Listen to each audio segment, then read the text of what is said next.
Hi guys, welcome back to my channel logic ops lab Hindi. तो जैसा कि ये एक किसी चीज़ के लिए डायरेक्टेड वीडियो नहीं है, ये सिर्फ एक बोनस वीडियो है जिसमें मैं 4 क्वेश्चंस के बारे में बात करूँगा जो जनरली स्क्रिप्टिंग के दौरान आपसे पूछ लेते हैं। तो वो 4 क्वेश्चंस ये हैं। तो मैं बस इसके थ्रू ये कहना चाह रहा हूँ कि क्या होता है कि कई बार हमारा जब डेवऑप्स या एसआरई का इंटरव्यू होता है, तो उसमें वो हमसे ये सवाल पूछ लेते हैं कि आपको स्क्रिप्टिंग कैसी आती है? तो उसमें आपको ये बताना पड़ता है कि मेरे को सारे लॉजिक्स आते हैं, आप चाहें तो मेरे से कोई भी स्क्रिप्टिंग का प्रोग्राम बना सकते हैं या कोई भी स्क्रिप्ट लिखवा सकते हैं। तो जनरली क्या होता है जब आप जॉब जॉइन करते हैं, तो there is a lot of work that has to be automated. तो अगर आप लिनक्स के लिए काम करते हैं तो शेल यूज़ करते हैं, आप विंडोज़ के लिए यूज़ करते हैं तो आप बैच यूज़ करेंगे या पावरशेल यूज़ करेंगे। कई लोग पाइथन भी इस्तेमाल करते हैं। पर ये स्टार्टिंग सीढ़ी है, आप फर्स्ट स्टेप समझ लीजिए सीढ़ी का। तो वो आपसे छोटे-मोटे प्रोग्राम लिखवा सकता है। मैं ये तो नहीं कह सकता कि मैं यहाँ पे सारे प्रोग्राम कवर करूँगा, बट मैं आपको एक बेसिक आइडिया दे सकता हूँ कि अगर आपने मेरा कोर्स पूरे ढंग से फॉलो किया है और ये सारी चीज़ें पढ़ी हैं, तो आई थिंक प्रैक्टिस के बाद आप हर एक क्वेश्चन का आंसर लिख सकते हैं। तो गाइस प्रैक्टिस ही चाहिए उसके लिए, और कोई इसका जवाब नहीं है। तो इन 4 चीज़ों के बारे में बात करूँगा जिनमें से 2 के बारे में पहले भी बात कर चुका हूँ और 1 के बारे में मैं थोड़ा विस्तार से समझाऊँगा। ओके?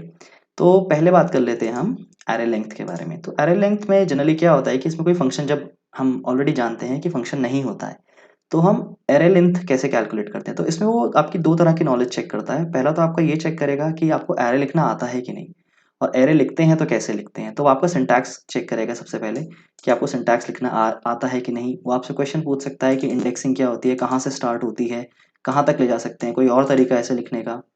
तो ये चीज़ वो पहले ही चेक कर सकता है आपकी। दूसरी आपकी वो ये चीज़ चेक करेगा कि आपको डिफाइंड जो एक कीवर्ड है उसके बारे में पता है या नहीं।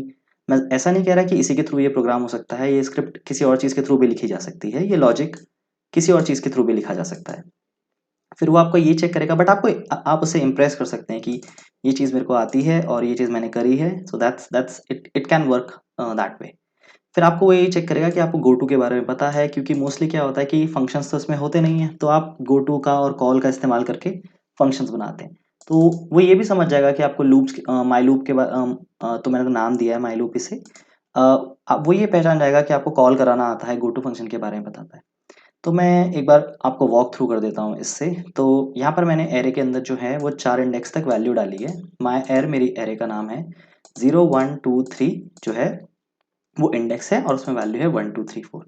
मैं बस यहाँ पर क्या कर रहा हूँ, इफ डिफाइन माई एर, मतलब माई एर के अंदर सबसे पहले क्या वैल्यू जाएगी, सबसे पहले जाएगी 1। तो ये सॉरी 0। तो ये सबसे पहले ये चेक करेगा कि इसमें जो वैल्यू जा रही है वो डिफाइंड है या नहीं है। तो अगर आप यहाँ चेक करेंगे माई एर 0 करके, ऑब्वियसली वो डिफाइंड है। तो ऐसे ऐसे करके ये 4 बार जाएगा, क्योंकि जैसे ही इफ के अंदर जाएगा वो चेक करेगा कि है या नहीं है। तो फिर वो आई में i+1 कर देगा, तो आई की वैल्यू 1 हो जाएगी। उसके बाद 2 हो जाएगी, फिर 3। तो ये 4 आइटरेशन कर रहा है बेसिकली यहाँ पे, और उसके थ्रू ये चीज़ को प्रिंट करा दे रहा है। तो जो आई की वैल्यू है वो यहाँ पे प्रिंट हो जाएगी। Let me show you how this work. Let me clean this and let me run this program और अ स्क्रिप्ट। तो length of array is 4। So इससे आपके कॉन्सेप्ट जो है उसे दिख जाएंगे इंटरव्यू लेने वाले को कि आप क्या कहना चाह रहे हैं और आप क्या करें। इसमें बहुत सारे ऑपरेशंस पॉसिबल हैं, but I leave it to your imagination कि आप इसमें क्या क्या अचीव कर सकते हैं। Let me walk through for loop. तो इसके थ्रू वो क्या जज करेगा आपको कि आपको फॉर लूप के बारे में पता है या नहीं पता है, फॉर लूप में सिंटैक्स कैसे लिखते हैं। वो ये पूछ लेगा कि इसके अंदर ये 3 चीज़ें जो हैं वो क्या क्या हैं। तो आप ये बताएंगे कि ये 10 जो है, 10 का मतलब कहाँ से स्टार्ट हो रहा है, -2 मतलब इंटरवल कितना है, उसमें कितना इंक्रीमेंट या डिक्रीमेंट हो रहा है। ये रिवर्स लूप है इसलिए मैंने माइनस लिया है, अगर प्लस लेंगे तो कैसा होगा, कहाँ तक चलना है, थर्ड वैल्यू क्या होती है, सिंटैक्स में चला के दिखाएंगे। और इसी के अंदर वो आपसे पूछ पूछ सकता है कि चीज़ें प्रिंट करा के दिखा दीजिए मुझे, या कोई ऑपरेशन करके दिखा दीजिए। हो सकता है वो आपसे एक पैटर्न प्रिंट कराने को बोल दे। हालाँकि ये बहुत छोटे लेवल के क्वेश्चन्स हैं कि फर्स्ट और सेकंड 1-2 साल वालों को पूछे जाते हैं। बट जनरली क्या होता है कि हम लोग कह सकते हैं कि डेवऑप्स वाले बंदे उतनी ज़्यादा प्रोग्रामिंग नहीं करते हैं। और कुछ लोग हैं वैसे, कई कंपनीज़ में क्या होता है कि 50% ऑप्स का काम होता है, 50% डेव का काम होता है, सॉरी डेवऑप्स का काम होता है। तो ये डिपेंड करता है कंपनी टू कंपनी, पर एटलीस्ट स्क्रिप्टिंग तो आनी चाहिए। अगर आपको किसी भी फील्ड में जाना है, आपको टेस्टिंग में जाना है तो उसमें ऑटोमेशन के लिए आपको स्क्रिप्टिंग आनी चाहिए। आपको अगर डेवलपमेंट में जाना है तो आप जो स्टार्ट है वो बैच के थ्रू कर सकते हैं या शेल के थ्रू कर सकते हैं। मैं आगे भी और कोर्सेज बनाता रहूँगा। तो ये चीज़ आनी चाहिए, तो इससे आपके एटलीस्ट लॉजिक हो जाते हैं। तो सिंटैक्स ही अलग अलग हो सकता है हर एक लैंग्वेज में, जैसे जावा हो गई, आपकी पाइथन हो गई, बट लॉजिक जनरली सेम ही रहता है। तो हाँ, अब इसे चला लेते हैं। तो रिवर्स लूप में क्या हो रहा है, 10 से चलेगा और 1 तक जाएगा, उसके बाद ये -2 के इंटरवल लेगा। अगर मैं इसे 1 कर दूंगा तो ये 1 हो जाएगा। ये थोड़ा पुराना प्रोग्राम है इसलिए शायद ऊपर -1 लिखा है।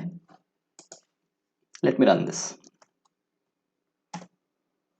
और आप देख सकते हैं कि ये पूरा 7 से चला 8 तक, सॉरी 10 से चला 1 तक, तो पूरा इसने वो दिखाया। अगर आपको फिर से देखना है तो आप CLS कर सकते हैं, फिर से चल जाएगा सारी value. So that's how it works. तो यहाँ पर वो जो इंटरव्यूअर होगा वो ये जज करेगा कि आपको फॉर लूप के बारे में पता है नहीं पता है, फॉर लूप सीधा कैसे चलता है, 1 to 10 कैसे चलता है, या 10 to 1 उल्टा कैसे चलता है, और उसके अंदर ऑपरेशंस हो सकते हैं। बस यही चीज़ जो होगी जो आपकी वो इसमें कैलकुलेट करेगा कि अच्छा ये बंदे को ये चीज़ आती है या ये चीज़ नहीं आती। So that's how it works guys. Let's move on to our string operations. तो स्ट्रिंग ऑपरेशंस में क्या होता है, इसे मैं थोड़ा एक्सपैंड कर देता हूँ। स्ट्रिंग ऑपरेशन में तो वो आपसे ये पूछ लेगा कि आपको लेफ्ट स्ट्रिंग आता है कि राइट स्ट्रिंग आता है, मिड स्ट्रिंग आता है। बेसिकली वो ये जानना चाहेगा कि सब स्ट्रिंग आपको निकालना आता है कि नहीं। तो इसके थ्रू आपकी ये चीज़ें देखेगा कि स्ट्रिंग्स में आप काम कर सकते हैं या नहीं काम कर सकते। जनरली क्या होता है, स्क्रिप्ट लिखते वक्त कुछ स्ट्रिंग्स की वैल्यू चाहिए होती है आपको, या फिर आपको कुछ उसकी वैल्यू चाहिए होती हैं, न्यूमेरिकल वैल्यू चाहिए होती हैं, उनके ऊपर आपको काम करना होता है। और इफ एल्स उसमें काफ़ी जज करते हैं वो। तो let us run this program, और स्क्रिप्ट प्रोग्राम कह लो, स्क्रिप्ट कह लो, ऑलमोस्ट वैसे बात एक नहीं होती है। स्क्रिप्ट स्क्रिप्ट होती है, प्रोग्राम प्रोग्राम होता है। ओके, तो सबसे पहले तो उसने एको किया लेफ्ट स्ट्रिंग जिस पे हम काम कर रहे हैं, हेलो रवीश, जो मेरी पहली वाली स्ट्रिंग थी जिसके मैंने अपने str के अंदर सेट किया था। और उसके बाद मैंने सबसे पहले वही एको कराई थी। तो सबसे पहले रिजल्ट जो आया वो यही आया, मतलब इसके बाद तो यही आया। उसके बाद वो बोल रहा है कि मेरे को चाहिए 0 से लेकर 5 से पहले की वैल्यू।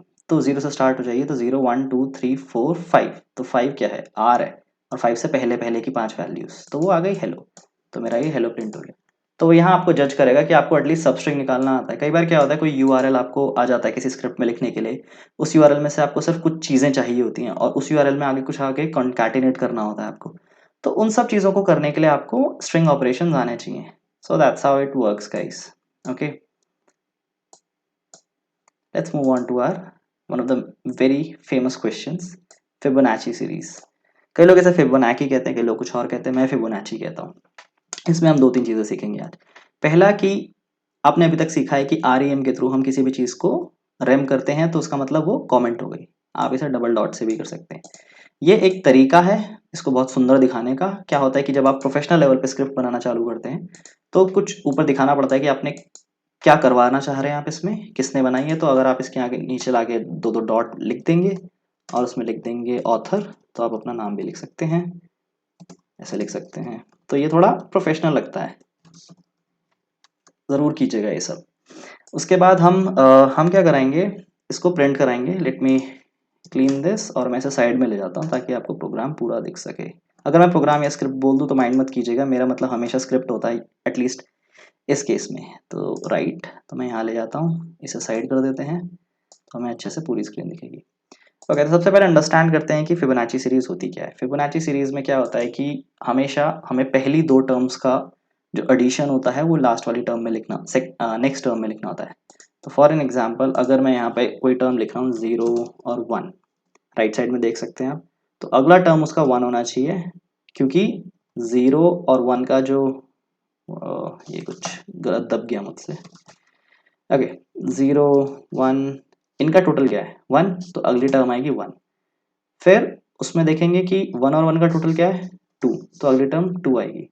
ऐसी 1 और 2 का एडिशन क्या है 3, and so on and so on and so on, ऐसे चलता है। तो basically n plus n n equal to n-1 जैसा कुछ लॉजिक लगता है इसमें, वो आप देख लीजिएगा। एनीवे, मैं क्लीन करता हूँ उसे, और एक बार हम प्रोग्राम रन कराते हैं और फिर मैं दिखाऊंगा कि यहाँ पर हो क्या रहा है। So let's run this program. आप इसे बिल्कुल ऐसे के ऐसे कॉपी कर सकते हैं। इसके 2-3 तरीके और भी होते हैं। आगे चल के एक कॉन्सेप्ट होता है रिकर्शन, जिसमें फंक्शन अपने आप को कॉल करता है, आप उसके थ्रू भी अचीव कर सकते हैं इसे। इंटरव्यूअर आपसे पूछ सकता है कि अगर आपने सिंपल टर्म्स में ये वाला प्रोग्राम बना लिया, ये वाली स्क्रिप्ट लिख ली, तो आपसे ये पूछ सकता है कि अच्छा आप इसे रिकर्शन से करके दिखाओ।